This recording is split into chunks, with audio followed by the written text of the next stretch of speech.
Bharatiya Janata party से ही एक बागी विधायक वो भी निर्दलीय प्रत्याशी है लोकसभा चुनाव में, तो लगता नहीं कि वो भारी पड़ेंगे बीजेपी पर। क्या आप देख पा रहे हैं उनकी सोच और विचारधारा को आप समझ सकते हैं कि कहां से उनको फंडिंग हो रही है और किस प्रकार की उनकी जो विचारधारा है।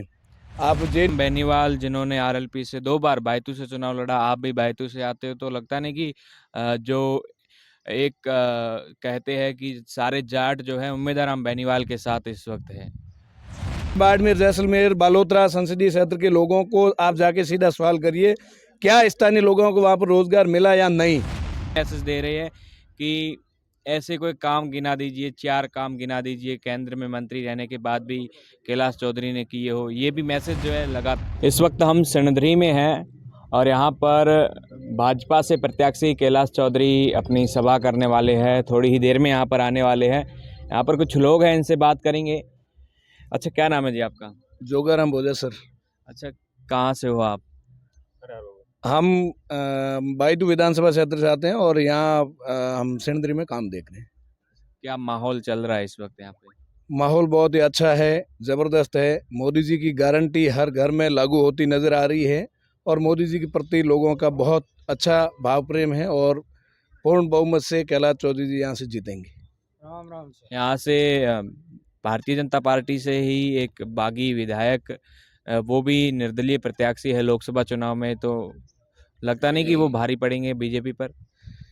वो भारतीय जनता पार्टी के कभी नहीं थे, केवल उन्होंने अपनी हाइप क्रिएट करने के लिए विधानसभा चुनाव से मात्र 10 दिन पहले भारतीय जनता पार्टी के अंदर जाके उनकी एक हाइप क्रिएट करने के लिए कि भी मैं पार्टी के अंदर सम्मिलित हुआ, मुझे टिकट नहीं दिया, इससे उद्देश्य से उन्होंने 2 दिन पहले पार्टी को ज्वाइन किया और फिर रिज़ाइन किया। उनकी टोटल प्री प्लानिंग थी और उनकी जो अभी आप देख पा रहे हैं उनकी सोच और विचारधारा को आप समझ सकते हैं कि कहां से उनको फंडिंग हो रही है और किस प्रकार की उनकी जो विचारधारा है।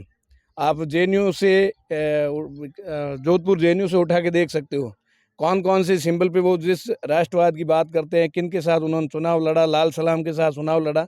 वो कहने के लिए भारतीय जनता पार्टी के बागी हो सकते हैं, लेकिन मुझे तो नहीं लगता कि वो कभी भारतीय जनता पार्टी के पक्ष में थे। उम्मीदवार बेनीवाल जिन्होंने आरएलपी से 2 बार बैतूल से चुनाव लड़ा, आप भी बैतूल से आते हो, तो लगता नहीं कि जो एक कहते हैं कि सारे जाट जो है उम्मीदवार बेनीवाल के साथ इस वक्त है। नहीं, ये कहने के लिए वो कह सकते हैं, लेकिन जाट समाज नहीं, 36 बिरादरी के लोग नरेंद्र मोदी जी की गारंटी और नरेंद्र मोदी जी के विकास कार्यों के साथ है। और विकसित भारत का जो सपना हमारे देश के यशस्वी प्रधानमंत्री जी ने जो एक देखा है, उसमें संपूर्ण हिंदुस्तान 130 करोड़ जो हमारे भारतीय है, जिसके रग रग में भारतीयता बसती है, वो सारे नरेंद्र मोदी जी के साथ में है। किसी एक बिरादरी से कोई इलेक्शन नहीं जीता जाता। अभी इस वक्त की हम बात करें, कल परसों के वीडियो जिस तरह से आ रहे थे, निर्दलीय जो प्रत्याशी है रविंद्र सिंह भाटी, वो रिफाइनरी पर कुछ कह रहे थे कि यहाँ पर छोटे राजन बैठे हैं, बड़े राजन बैठे हैं, ऐसा करके यहाँ पर युवाओं को रोजगार नहीं मिल रहा है। 5 साल जो मंत्री रह गए, उन्होंने ऐसा क्या कर दिया जो आप उनको वोट करोगे? वोट नहीं, रोजगार उनके कहने के लिए यहाँ जनता को बरगलाने के लिए वो कुछ भी बोल दे। रोजगार वहाँ के स्थानीय लोगों को आप 1 बाय 1 वहाँ की बैतूल विधानसभा क्षेत्र की और पचपदरा विधानसभा क्षेत्र और आसपास के हमारे बाड़मेर, जैसलमेर, बालोतरा संसदीय क्षेत्र के लोगों को आप जाके सीधा सवाल करिए, क्या स्थानीय लोगों को वहाँ पर रोजगार मिला या नहीं।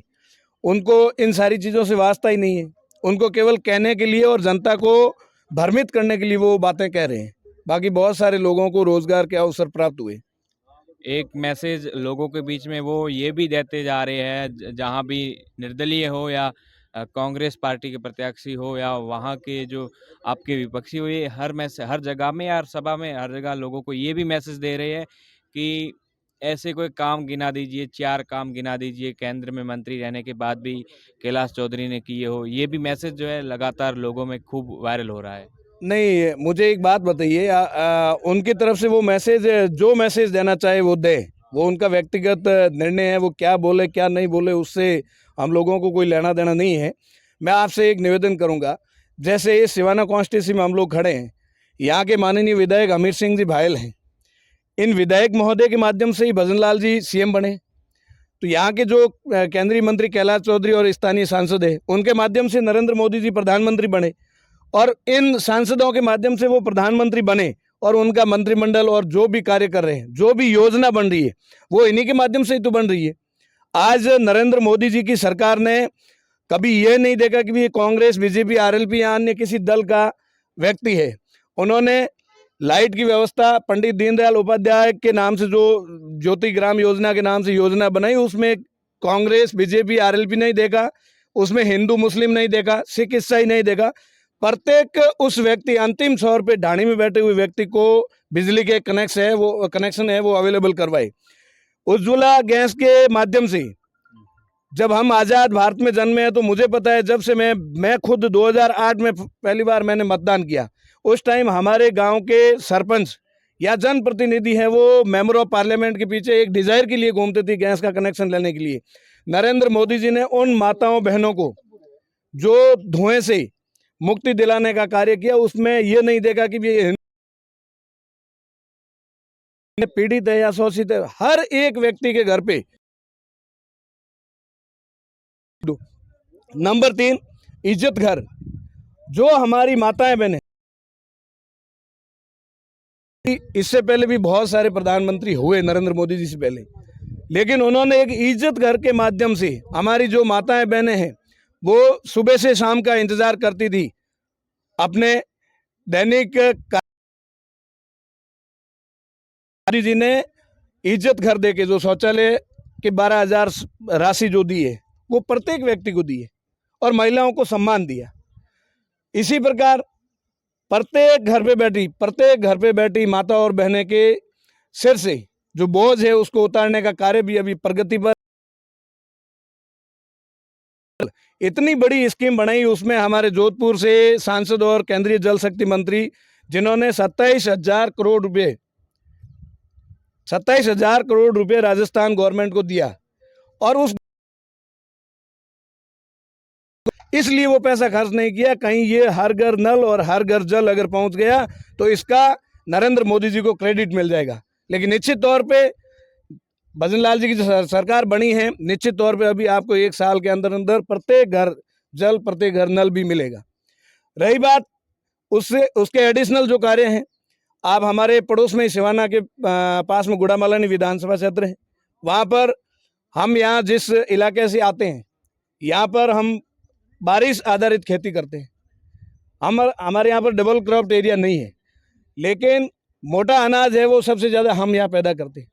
मोटे अनाज को वैश्विक स्तर पर मोदी जी ने पहचान दिलाई मिलेट्स के रूप में, और बाजरा कृषि अनुसंधान केंद्र जो हिंदुस्तान के अंदर एक खुला, वो भी हमारे क्षेत्र के अंदर हमारे यहाँ के केंद्रीय कृषि राज्य मंत्री होने की बदौलत यहाँ पर मिला हमको। बात करूँ विकास की, तो केंद्रीय विद्यालय 3 केंद्रीय विद्यालय उन्होंने स्वीकृत करवाए। राजस्थान के अंदर एंटी गवर्नमेंट होने की वजह से ज़मीन अलॉट नहीं की, वो भी बहुत जल्दी बनने वाले हैं।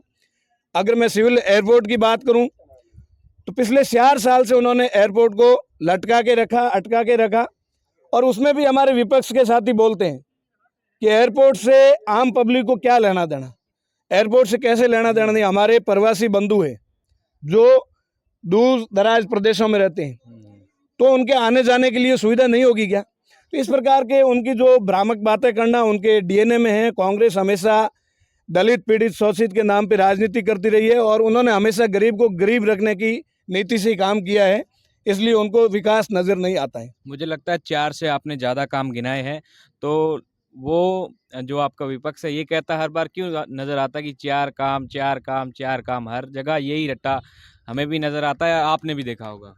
नहीं, उनका मैं बता रहा हूँ ना, उन्होंने आज़ाद भारत के बाद सबसे ज़्यादा इस मुल्क पे राज किया।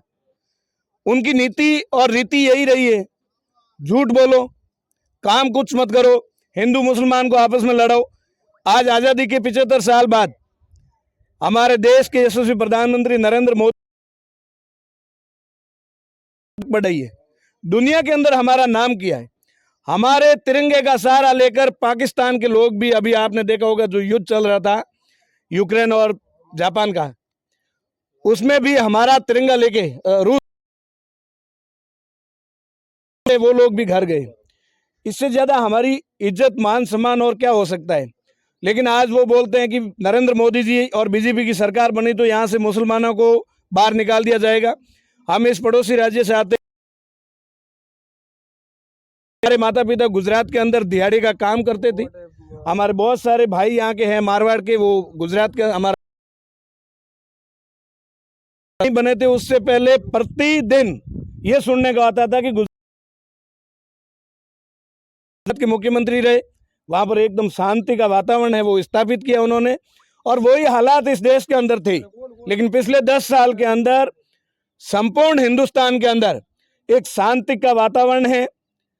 धारा 370 हटेगी तो इस देश के अंदर खून की नदियां बहेगी। मैं कहता हूं एक मच्छर भी नहीं मरा और एकदम शांति